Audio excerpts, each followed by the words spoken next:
Indian removal.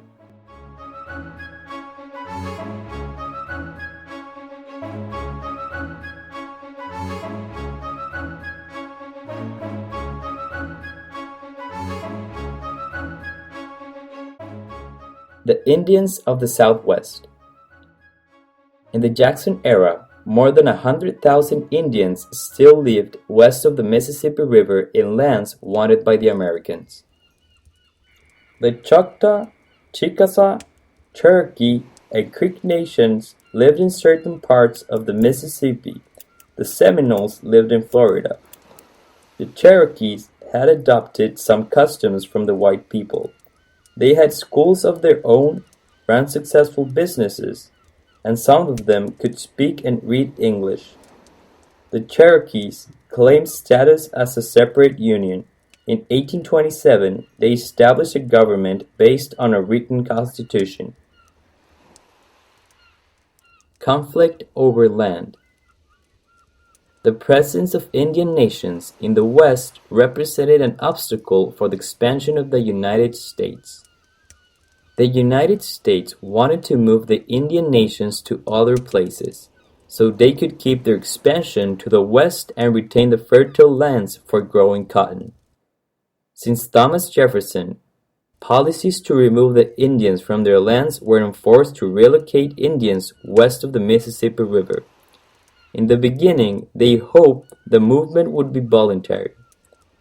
After the War of 1812, treaties with several Indian groups of the Northwest were signed, and they were relocated.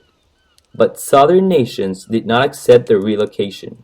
In 1820, President Monroe suggested a plan to move all the Indians to a reservation west of the Mississippi. In 1825 and 1827, Georgia passed a law forcing the Creeks to give up their lands. It also tried to get the Cherokees to sign it, but did not succeed. Two lawsuits were promoted to support the Cherokees. Cherokee Nation versus Georgia, 1831. The court favored Georgia. Worcester versus Georgia, 1832. The court declared that Georgia's law could not be enforced to the Cherokee Nation.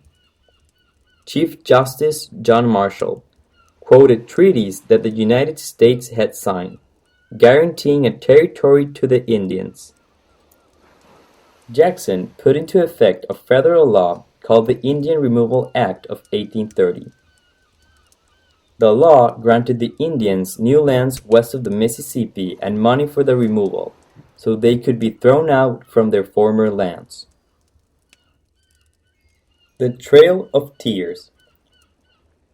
With the Indian Removal Act of 1830, Indian nations were forced to move to the territories bestowed by the federal government.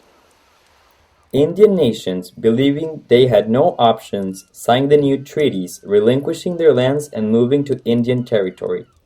The federal government did not provide enough food, causing enormous suffering. The Cherokees lingered longer in moving. In 1838, President Martin Van Buren forced the Cherokees to move. They were forced to march thousands of miles with little food or shelter. Of 15,000 who began the trip, only 11,000 made it. Due to this tragedy, it was called the Trail of Tears. The Seminoles of Florida fought 3 battles against removal. In 1840, most of them were forced to leave.